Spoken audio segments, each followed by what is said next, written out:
Mae'n ergyd ac yn frad. Dyna ymateb o rai cymunedau yn y de a'r gogledd i'r newyddion bod NatWest yn bwriadu cau 9 cangen arall yng Nghymru cyn diwedd y flwyddyn. Bod bancio digidol yn dod yn fwy poblogaidd, mae nifer yn dal I ffafrio mynd I mewn I fanc go iawn. Jacob Morris sydd wedi bod yn clywed mwy.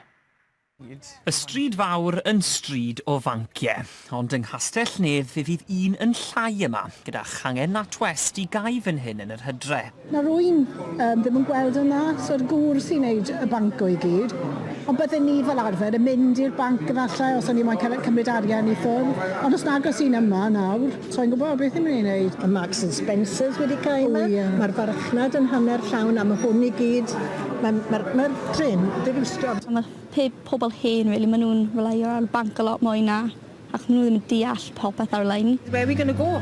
Where are we going to get change on banking if they all close, like? There's only a couple left now.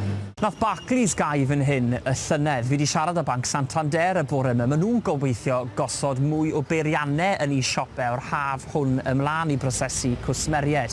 Felly mae'r ffordd I ni yn bancio yn newid. Nifer wrth gwrs yn troi'n ddigidol.